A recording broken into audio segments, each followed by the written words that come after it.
नमस्कार, माझं नाव मच्छिंद्र कालन, राहणार हेडुटणे गाव, कल्याण डोंबिवली एरिया. तर माझा हा व्हिडिओ मुख्यमंत्री साहेब, बावनकुळे साहेब आणि महसूल मंत्री आणि संपूर्ण जनतेकडे जावं अशी माझी इच्छा आहे. खरं म्हणजे आम्ही शेतकरी वर्ग आहोत आणि शेतकरी वर्गाची किंमत ही कवडीमोलसुद्धा नाही.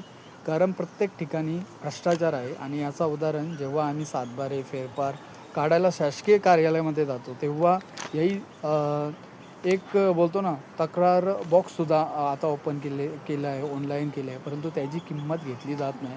तिथे कुठल्या प्रकारचा अर्ज टाकला किंवा ऑनलाईन मेसेज केला तर रिप्लाय भेटत नाही. तर आता माझ्यासोबत घडलेला एक प्रकार म्हणजे मी कल्याण कोर्ट NK जोशी यांच्या कोर्टामध्ये एंटायर प्रोसिडिंग स्पेशल सिव्हिल सूट 217/2015 असा टाकला होता.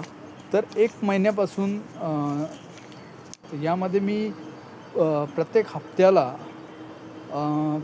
तिथे जाऊन फॉलोअप घेतो की हा कधी भेटेल. तर ते मी तुम्हाला दाखवतो प्रत्यक्षात, बघा तुम्ही.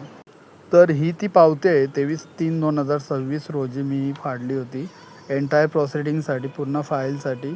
आणि त्यामध्ये 1 हप्त्यानंतर तिथले जे श्याम कटकटे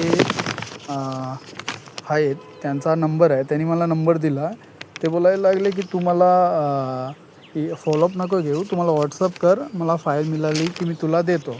परंतु 1 महिन्यानंतरसुद्धा वारंवार त्यांच्याशी मी प्रत्यक्षात जातसुद्धा होतो, मला जसं वेळ भेटत होता तसं. आणि प्रत्यक्षात व्हॉट्सअपवर सुद्धा यांच्याही चर्चा होत होती की सर तुम्हाला फाईल भेटली की नाही.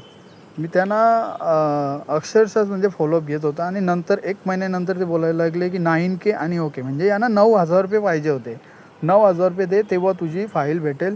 नाहीतर ते बोलत होते. मी आज प्रत्यक्षात 27/4/2026 रोजी आजच्या दिवशी गेलो तर ते बोलायला लागले की फाईल 2023ची तुमची फाईल आहे, ती भरपूर खोलवर आहे, भेटत नाही, असं नाही तसं नाही.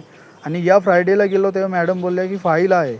मग यांच्यामध्ये तालमेल नाही. यांना पैशाची भूक लागलेली आहे आणि यांना प्रत्येक ठिकाणी पैसे हवे आहेत.